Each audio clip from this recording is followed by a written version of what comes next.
Do it. Do it. I wanted the camera. It almost did. Today, we're going to be talking about one of the things that you can do with our perfectly tender flatbread mix. So while you could make these beautiful flatbreads that would go with any dinner or make a great little snack, you also can turn them into a filled, almost an adult version of a Hot Pocket. These are Pea and Feta Flatbread Pockets. They have potatoes and peas and herbs and some spices, and they're family friendly and a great way to bring a delicious snack on the go. So let me show you how you start with this and end up with these beautiful pockets. Let's make this.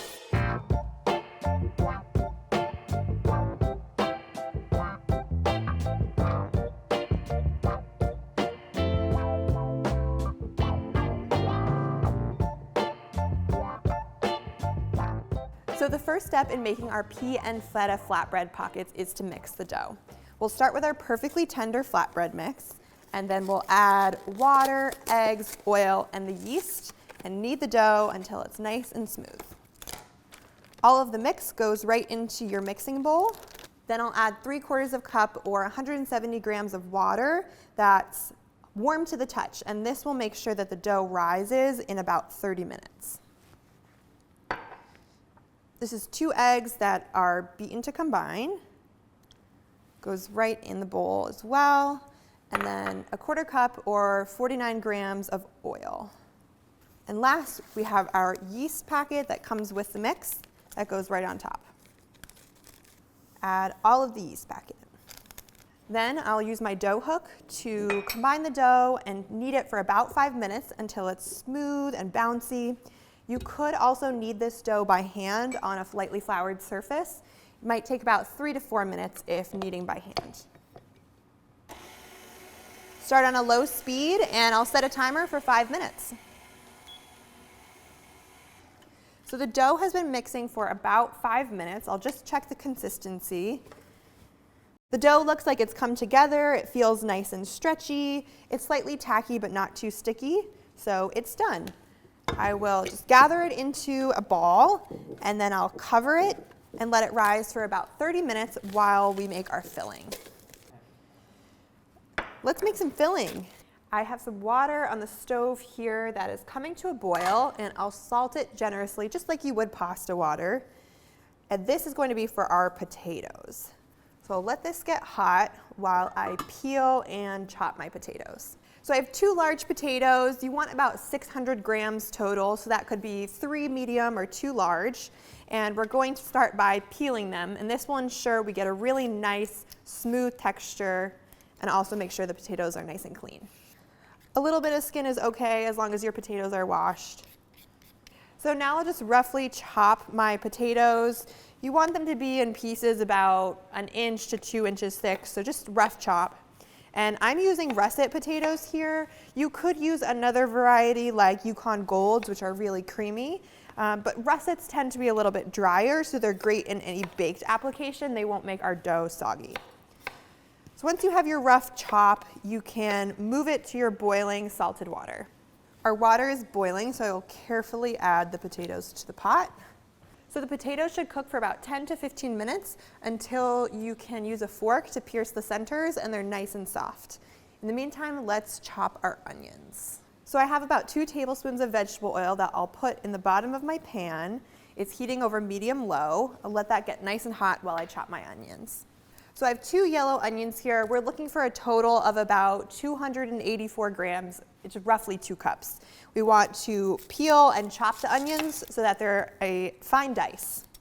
So my pan is hot. It's been heating over medium-low, and the oil's in the bottom, so I'll add my onions and saute them until they're a little bit translucent, just starting to take on some color, about 7 to 9 minutes, stirring them occasionally. Let's check on our potatoes to see how they're coming along. Just use a fork to test how done they are. This feels soft enough to pierce, but like they still need maybe 3 or 4 minutes.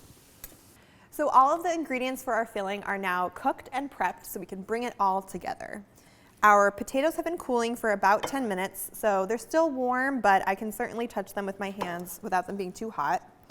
So I'll dump those into a large mixing bowl. And the first step is we're going to break up the potatoes into pieces that look a little bit like fresh breadcrumbs. You don't want this to become mashed potatoes. You just want to crumble them so that you have some larger pieces, some smaller pieces, all should be bite size. You could also use a fork for this step if the potatoes are still a little bit too hot. Just be sure you don't end up with mashed potatoes. Okay, this looks good. I have some pieces that are a little bit larger, maybe walnut size, and some pieces that are smaller, like the size of a pea or a lentil. That looks good, no big pieces remaining. So the potatoes look good. Now let's add our sauteed onions right to the potatoes. These look nice and brown, they're translucent, they smell sweet. The onions will add a really nice caramelized flavor. So now we'll add our peas. You want to use about 1 cup. You could use fresh. These have been frozen. Just make sure that you thaw them before you add them. They add a really nice pop of color and a little bit of natural sweetness too. I'm going to season this with about 3/4 of a teaspoon of salt. You could use up to a full teaspoon if you know that you like a little bit more of a salty flavor. So this is the za'atar seasoning packet that came with the flatbread, and it's going to add a really wonderful smell. It's very herbaceous, a little bit nutty. It's a combination of toasted sesame seeds and dried sumac and green spices like thyme and oregano. It smells really good. And then if you don't mind a little bit of heat in your baked goods, add some red pepper flakes. I really like the way the red pepper flakes balance out with the feta and the mint, but use as much as you like. And then we'll stir this together. As you're stirring, be delicate with the potatoes. You don't want to end up with that mashed potato mixture, so just stir a couple times until it's combined. And then we'll add our egg, which is going to help bind the filling and keep everything together. I have 1/2 cup of crumbled feta. Adds really nice saltiness and a little bit of that cheesy flavor. And then mint. It pairs with the red pepper flakes really well. And if you don't have mint on hand, you could use parsley probably, although I would encourage you to try mint if you can.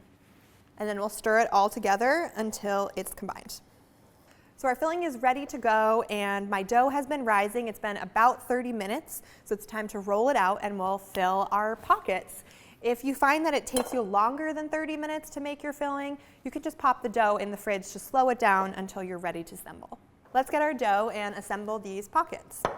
These mixes are so handy if you're short on time, but you still want fresh bread. It is everything you need right in the box, including yeast and some spices. You just have to add things like water or oil, pantry staples you definitely have around.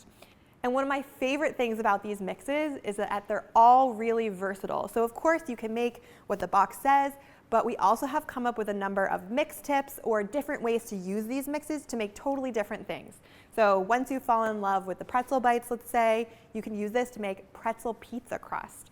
Or you can use the garlic pull-apart bread to make sky-high herb garlic biscuits. So now is the most fun part of the recipe, if you ask me. We're going to assemble our pockets. So my dough is nicely risen, and I'm going to start by spraying my work surface with a little bit of nonstick spray.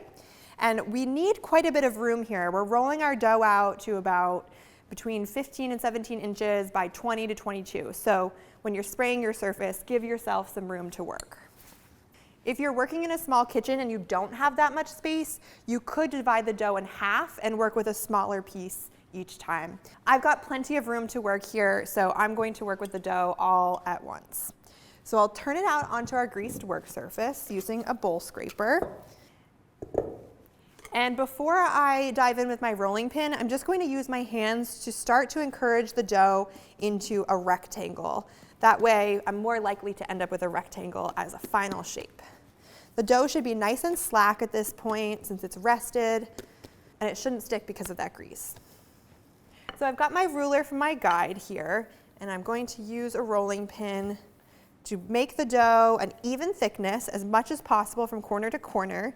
That will make sure that our pockets bake evenly. If you find that the dough starts to snap back while you're rolling, you can cover it with a piece of plastic or damp kitchen towel, let it rest for 5 minutes, come back and try again. We are going to be trimming our edges, so it's okay if the sides aren't perfectly straight, but do your best to keep it in a rectangle. Looks like my length is close to 22, so that's plenty long. Need to go a little bit wider. Okay, great. So I am going to trim off the edges so that I get perfectly straight lines, and that ensures that our filled pockets are perfectly square. Don't worry, we are going to be saving the scraps and baking them off as a little baker's snack, so don't throw them away. I'm using a pastry cutter or a pizza wheel for this. If you don't have that tool, you could use a sharp chef's knife or even kitchen scissors, whatever you have on hand. So set your scraps to the side, trim the long edges, and you should have a really nice rectangle after this step. So now we have a rectangle that's about 15 inches wide and 20 inches long. It's okay if it's not exactly that dimension, but what you want to do at this step is to divide it into 12 even portions that are roughly square. So we're aiming to make a 3x4 grid pattern here. So I'll start by dividing the dough in half, and then quarters, and then thirds, which will give us 12 portions of dough. Okay, we have our perfect little dough squares. We have our filling that we've already assembled. We're going to divide the filling evenly between these squares, and you'll want to use about 1/3 of a cup, or if you have a scone and muffin scoop, it's about a heaping scoop, 70 grams per square. And you want to try to use all the filling, so just distribute it evenly between each square, placing the filling in the very center. The za'atar spice is getting warm and it smells really wonderful. If you have a little bit of extra filling, just add it to any of the squares that look like they could use a little bit more. How about this guy? Next, you're going to use the back of your spoon or your measuring cup to gently flatten the filling so that it's about a 3-inch square inside the dough. If you want to make perfect looking pockets, the next step you'll want to do is just use your fingers or a straight edge like a bowl scraper to make the filling into a diamond shape. And that way, when we fold up our edges and make a nice seam, it'll have a perfect square and look like this nice little package. So just a little bit of additional time, but it'll make the presentation really nice. Okay, now that we have our filling all straightened out, looking good, I have 2 baking sheets that are each lined with parchment for our shaped pockets to go onto. And starting with one piece of dough, you just want to kind of gently loosen the edges and bring them up towards each other so that they meet in the center over the filling. And then do the same thing with the opposite sides so that it forms an X. And you can pinch the seams shut to make sure all of that filling stays inside while they bake. You can straighten out the edges a little bit, make sure you get that perfect square shape if that's what you're going for, and then gently kind of peel it off the surface and place it onto your pan. So repeat this shaping process, bringing the dough gently up over the filling to meet in the middle, making an X and pinching it shut with each of the pockets until they're all shaped. We'll fit about 6 pockets on each baking sheet. So our pockets are shaped. They need to rise for about 30 minutes before they go in the oven. And so you can just use an extra sheet pan if you have one to cover them so they don't dry out while they rise. While the pockets go through their final rise, I'm going to bake off these scraps for a little baker's treat and make them into flatbread. So depending on how much scrap you have left, divide the dough into 2 or 3 portions. And then you'll just want to gather the edges and bring them towards the center to shape the dough into a ball. This will make sure that we get nice flatbreads. And now on my slightly greased surface, I'll just roll them out until they're about 1/4 inch to 1/8 of an inch thick. I've got my pan preheating over medium so that it's ready to bake. You can let one rest while you roll out the other. Once your flatbread is about as thick as you like, release it from the surface and place it into your preheated pan. You shouldn't need any oil here. This is just called dry frying, which just means cooking it in an ungreased skillet. So we'll let that rise, it get nice and brown, it'll smell really good. We'll flip it, toast the other side, then we'll rub some butter on top and maybe sprinkle some seasoning on it. Have a little snack while we wait for our pockets to rise. We'll check back in about 30 minutes when the pockets are ready to go into the oven. So the pockets have been rising for about 30 minutes and they look slightly puffy. They're ready for a little bit of egg wash, which is just 1 egg plus a tablespoon of water mixed with a pinch of salt. And then we brush this all over the pockets, and this helps them turn beautifully golden brown in the oven while they bake. Our pockets are risen and egg washed, ready to be baked. My oven is preheated to 375 with 2 racks. And so we'll let them bake for 15 minutes, and then we'll rotate the pan so that they bake evenly. They'll need to bake for another 10 to 12 minutes until they're beautifully golden brown, and then we'll eat them.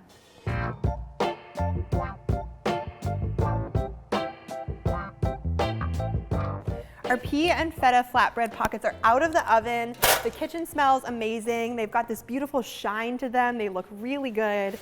I can't wait to plate them up and check out the insides. They're gonna taste so good. The potatoes and the feta together are almost creamy, and then you get this background note of heat from the red pepper flakes, and the mint kind of cools it all off.